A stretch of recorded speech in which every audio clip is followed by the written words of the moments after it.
Salut à tous, aujourd'hui on se retrouve au Symbaline pour notre première vidéo YouTube. C'est un bar disquaire qui nous prête gentiment ses locaux. Ils vendent des produits régionaux et ils font profiter de superbes disques. Nous on se retrouve avec Lux et on va faire une interview et une petite surprise en fin de vidéo. Donc qu'est-ce que c'est que le bail? Là ça va être ma première vidéo YouTube. Le concept il est très simple. Je vais prendre un bijoutier, un rappeur, on va faire une pièce avec un bijoutier, un son avec un rappeur et voilà, ça sera mon premier concept YouTube. Là aujourd'hui on va juste faire une interview et un clip, mais dans les prochains temps je vais faire toute la France pour pouvoir faire ce superbe concept. Nous on se retrouve tout de suite, let's go. Aujourd'hui, on est au Symbaline à Grenoble, rue Jean-Jacques Rousseau, bar disquaire, et on accueille Lux qui vient de sortir son projet 38.1. Comment vas-tu, Lux? Ça va super, et toi le butin? Ça va, mon frère? Eh bah écoute, la forme. Dis-moi, pour ceux qui ne te connaissent pas, est-ce que tu peux te présenter? Moi c'est Lux, rappeur d'Échirolles. Ça fait 3-4 ans, on voit un peu sur les plateformes, et voilà. Très bien. Donc un nouveau projet qui est disponible. Est-ce que tu peux nous parler de ton nouveau projet? Le nouveau projet, c'est le nouveau projet qui s'appelle le 38.1. Il est disponible là depuis le mois de novembre. Et allez l'écouter. Est-ce que tu as eu des bons retours du coup depuis? Franchement, ouais, pas mal de bons retours, des bonnes surprises aussi, des gens à qui je m'attendais pas. Mais bon, après, là, on va continuer à essayer de le faire découvrir encore. Hein. Oui, essayer de le faire monter le plus possible. Il y a beaucoup de feats sur cet album, c'est un peu l'album de la confirmation. Toi, comment est-ce que tu as choisi les rappeurs avec qui fitter sur cet album? Franchement, j'ai choisi au feeling, hein, comme je dis, hein. Les Chiro, Samy et autres, Magine, etc. En gros, on s'est rencontrés petit à petit au niveau des événements, à droite, à gauche. Et de là, de fil en aiguille, on a dit un jour, ça serait bien qu'on fasse un son. On l'a fait, c'est arrivé dans ce projet. D'accord. Puis tu as des grosses têtes aussi qui sont sur ton album, un peu comme Jeff Lener ou Chiro et Samy qui ont fait notamment les Planet Rap, c'est bien ça? Donc et toi, tu les connaissais déjà d'avant ou tu les avais vus sur scène? Il y a Chiro et Samy, eux, ça fait partie des entrées que je te disais, que je connaissais à droite, à gauche quand on s'est croisés sur les événements, les trucs. Et de là, on a sympathisé petit à petit, on devait faire un son, c'est tombé sur ce projet. Et après, sinon, Jeff Lener, lui, je le connaissais pas. Enfin, moi, je le connaissais en tant qu'auditeur, mais je le connaissais pas du tout personnellement. Et après, pareil, on s'est suivi un peu sur les réseaux depuis quelques temps. Et au bout d'un moment, après moi, je lui ai demandé un feat pour le projet. Il a accepté. De là, on est parti faire le son. Incroyable, parce que grosse consécration, Jeff Lener, c'est quand même une grosse tête. Vraiment, c'est incroyable. Tu m'étonnes plus là, t'as fait du coup il y a pas très longtemps avec Salopardo la première partie de Jeff Lener et Furax. C'était vraiment bien, incroyable. Ah, franchement, là-dessus, on a pris une claque. Hein. Jeff Lener, Furax. Normalement, les gens, ils savent. Et toi, sur cet album, est-ce qu'il y a une chanson qui t'a marqué particulièrement quand tu l'as faite, que tu retiens plus que les autres? Il n'y en a pas vraiment une que je retiens plus que les autres, mais après, sinon, on va dire que Messi Yamal avec Jeff Lener, je suis bien content. Ouais.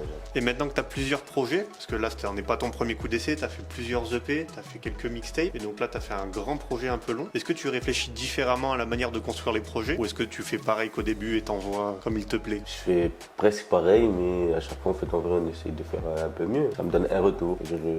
La dernière fois, j'ai fait une erreur, ou ci, ou ça. Je vais essayer de faire un peu mieux. Maintenant, je sais à peu près ce que je fais. Est-ce que tu les construis par rapport à un mood, tu t'imposes un thème un peu, ou c'est vraiment au feeling et par rapport aux instrus, etc. Non, moi, pour toi, c'est que les instrus. On va dire, c'est les instrus qui vont dicter le truc. Après, ça dépend, parce que là aussi, c'était spécial. Parce que dans tous les cas, là, vu qu'il y avait beaucoup de featuring qui n'ont rien à voir, dans tous les cas, ça allait pas être les mêmes sons tout le long.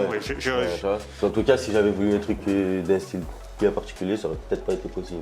Je vois. Enfin, parce que là, quand j'ai écouté, justement, c'est pour ça que je te pose la question, parce que là, quand j'ai écouté un peu le projet, j'ai trouvé qu'il y avait vraiment des vibes bien différentes. Par exemple, tu parlais du feat avec Jeff Lener, mais je pense aussi celui avec Magine, qui est vraiment un son et deux univers complètement différents. Et voilà, rien que nous trois, même Jeff, Magine ou moi, déjà les trois, ça n'a rien à voir. En fait, c'était plus en fonction de la palette de l'autre artiste. Voilà, avec Magine, d'ailleurs, elle allait découvrir ce qu'il fait aussi. Il fait des bons trucs. Et du coup, lui, il a déjà un truc à lui, tu vois. Il a un style à lui bien particulier, ce qui fait que quand on allait faire le son, déjà dans tous les cas, ça allait être une couleur spéciale. Parce que sûr.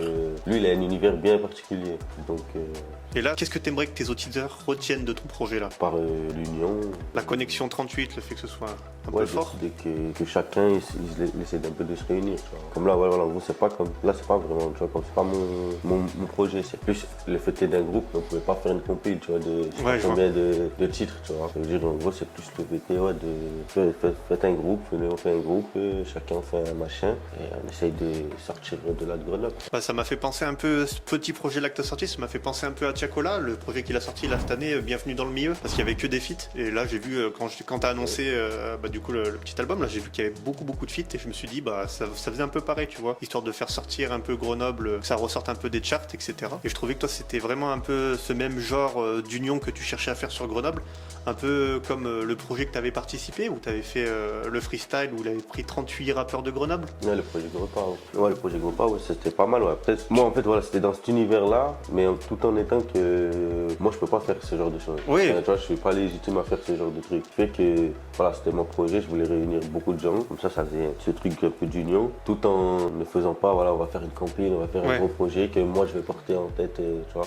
Tout au feeling. Un petit groupe, on voit ce que ça donne. Même si tu es habitué à faire des feats, est-ce que là, vu que c'était un projet pour toi, dans la conception et dans l'écriture, ça a été un peu différent de ce que tu faisais avant quand tu envoyais des feats seul en clip ou ce genre de choses? Ben là, on va dire que c'était un peu plus casse-tête, genre, parce qu'avec les disponibilités de chacun, ça a pris du temps, genre. Sinon, en soi, après, c'est comme d'hab. Hein. Vous avez déjà votre partie qui était prête, vous envoyez l'instru, ou est-ce que vous avez écrit au studio ensemble et tout fait ensemble au studio? Non, il n'y a que le feat avec Miko, lui, on l'a fait directement au studio. On a écrit la voix et tout, nanani. Et sinon, les autres, après, en vrai, on choisit une prod, on se met d'accord, chacun écrit de son côté, on met en commun, et après, de là, on donne rendez-vous au studio, 2 heures terminées. Toi, du coup, là, tu as fait beaucoup de feats avec des gars qui étaient sur Grenoble. Est-ce que tu as eu des demandes de feats un peu à l'extérieur de Grenoble, ou est-ce que tu serais d'ailleurs apte à vouloir faire d'autres feats un peu plus loin en France ou même à l'étranger? Ah, ouais, non, mais après, le problème, c'est que c'est ça, on en parle, après, il faut le faire. Après, moi, je suis pour, hein. Est-ce que c'est possible? Est-ce que les gens vont le faire pour de vrai? C'est toujours pareil. Ouais, toi, t'es plus dans déjà connaître la personne avant de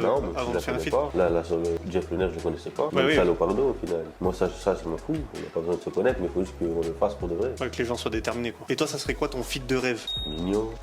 Remplir les stades de France? Non, j'ai parlé de feat de rêve. Ouais, je sais. Je vois souvent sur ton compte, tu mets souvent du Bercy au... Voilà, Bercy. La première partie de Nino à Bercy. Incroyable. Voilà, Incroyable. Allez, voilà. Si Nino passe par là, si jamais, est-ce qu'il t'a inspiré un peu à créer musicalement ton univers ou pas du tout? C'est juste que des fois on voit des traits un peu au niveau de l'autotune qui se ressemblent un peu ou des choses comme ça. Est-ce que ça peut inspirer ton univers ou c'est juste quelqu'un que t'écoutes vraiment pas mal? Moi je dis que ça m'inspire inconsciemment. C'est comme je l'écoute énormément. Je pense que sans le faire exprès, je vais avoir des traits de Nino. Je voulais te poser la question par rapport, on va revenir aux artistes un peu grenoblois. Même si là il y en a eu beaucoup que tu as mis en avant sur ton projet, est-ce qu'il y a des rappeurs que tu aimerais mettre encore un peu plus en avant qui sont de Grenoble et qui méritent un peu plus de visibilité pour toi? Moi je pense après, c'est qu'il y a quasiment tout le monde qui mérite au final. Je n'ai pas personnellement un tel ou un tel, mais j'en ai en tête. Donc j'en ai tellement beaucoup qui en vrai, ouais, quasiment tout le monde mérite. Et c'est juste qu'après les gens, ouais, ça, il leur manque juste chacun un coup de lumière ou je sais pas, mais en vrai il y en a énormément qui ont du talent. Il y a même des gens qu'on ne sait même pas parce qu'ils sortent pas de son. Ça, le nombre de rappeurs qui ne sortent pas de son, il y en a beaucoup. En tout cas, big up à tous les artistes de Grenoble qui sortent des sons, qui ne sortent pas de son d'ailleurs. C'est pas ça, l'important c'est pas forcément de percer, c'est surtout de faire de la musique qu'on aime faire. Et toi, tu parlais de mettre la lumière sur Grenoble. Là, il y a de plus en plus de médias qui ressortent un peu plus. Je pense à Chicagreux, je pense aussi à Green Radio ou même Radio News FM. Toi, tu penses qu'il manque quoi à cette ville pour vraiment percer? Moi, j'irais peut-être un petit peu de temps et un peu de chance. Hein. Parce que là, maintenant, justement, comme tu dis, c'est que maintenant, il y a quasiment tout. Il y a des médias, il y a des structures, il y a des studios. Avant, il n'y avait pas de studio. Il y en avait 3-4 des gros studios qui étaient là depuis 30 ans. Et maintenant, il y en a plein. Ça s'est pas mal développé. Est-ce que tu penses que le fait qu'il y a certaines personnes qui ressortent un peu du lot ou qui ont eu un peu de lumière médiatique, je pense à Kenz par exemple, ça peut aider à faire sortir cette ville, à intéresser les gens au niveau de Grenoble et s'intéresser un peu aux artistes? Ouais, forcément. De toute façon, dans tous les cas, à partir du moment, dans tous les cas, ça contribue. Après, est-ce que ça va suffire ou pas, je sais pas. Tes clips sont de plus en plus soignés. Est-ce que pour toi, le visuel pour un artiste, c'est vraiment devenu quelque chose de primordial? Je sais pas si c'est primordial, mais ça, c'est que c'est un peu important dans le style où ça va pour te catégoriser, tu vois, pour te donner, pour marquer ton image. Ouais, pour te catégorifier un peu, te démarquer un peu plus pro, on va dire. Oui, ça aussi, c'est qui a prouvé que tu peux faire quelque chose de qualitatif, on va dire. Mais c'est surtout, non, j'ai plus pour avoir, on te situe visuellement. Parce que toi, on voit tes clips de plus en plus soignés, on voit des plans au drone, etc. Donc, est-ce que tu es constamment dans la recherche de dépasser un peu tes anciens clips ou est-ce que tu fais vraiment pareil, un peu au feeling et un peu plus l'image qui te plaît? C'est la moitié des deux, c'est ouais, il faut que je me dépasse, j'aimerais toujours faire mieux, mais après il faut que le son il va avec, il faut que ça coïncide avec le son. Et là, du coup, est-ce que tu as d'autres clips qui sont prévus pour le projet? Le projet devait en avoir un. Il y en aura peut-être un, ça dépend des gens. Streamer. Et surtout, ça va dépendre si on a le temps de le faire avant que... T'envoies la suite. Et d'ailleurs, on parle de la suite. D'ailleurs, pour toi, c'est quoi la suite là pour 2025, pour le reste? On va continuer le jeu sans fin. Envoyer. Ça s'arrête jamais. C'est sûr. Alors, je profite de cette vidéo pour annoncer 3 playlists. Une playlist chill qui s'appellera Le Diamant, une playlist banger qui s'appellera La Pépite et une playlist un peu de rap à l'ancienne qui s'appellera Le Charbon. On va demander à notre ami Lux de rajouter 3 sons, un dans chaque playlist. Et déjà, qu'est-ce que tu rajouterais pour la playlist chill Le Diamant? Colina. Pour la playlist banger La Pépite. Messi Yamal. Et pour la playlist un peu boom bap rap à l'ancienne, Le Charbon. Gars de chez nous ou Papers avec Samy. Ok, incroyable. Et toi, qu'est-ce qu'on peut retrouver dans tes playlists? Mes playlists, il y a beaucoup de rap français et récemment un peu de rap africain. Mais c'est tout nouveau, je t'avoue, j'en écoute pas trop de base. On est aussi ici pour parler bijoux. Donc là, maintenant, on va discuter un peu du côté bijoux dans tout ce qui est rap. Toi, qu'est-ce que tu penses un peu de l'importance et de l'influence qu'a les bijoux actuellement là dans le rap? Je pense à Gazo avec son immense chaîne, ce genre de choses qu'on peut voir. Toi, t'en penses quoi? Pour moi, je pense qu'il y a deux écoles. Ça veut dire c'est soit justement on en joue, on est full équipé, c'est notre style, c'est notre carte, c'est la hype et tout ce que tu veux. Soit c'est l'inverse, t'enlèves tout et tout est dit dans le texte et il y a besoin de rien d'autre. Très bonne réponse. Concis, très très bonne réponse. Et du coup, moi j'ai demandé à une IA de créer 3 bijoux pour luxe et je vais te les montrer. Tu vas me dire lequel tu serais le plus susceptible de porter ou même d'offrir. Déjà ça c'est pas mal, ça. Déjà j'aime bien le 38 déjà. Déjà pour le 38 déjà je valide, on verra. Effectivement aussi ça peut être pas mal aussi. On va creuser. On peut prendre les 3. Les 3 d'un coup tu mets? Déjà plutôt bague ou plutôt collier du coup sur les créations? Après moi, tu vois celle-ci j'aime bien, mais comme je suis plus chevalière, peut-être pas celle-ci tu vois. Mais du coup ouais, peut-être le collier. Hein. Au moins tu ferais un bon clip avec le collier qui ressort bien. Incroyable. Donc là moi je te propose, après avoir bien parlé du projet, de faire un petit jeu, toujours en rapport avec la bijouterie. On va faire un 60 secondes chrono et tu vas me dire ce que t'en penses.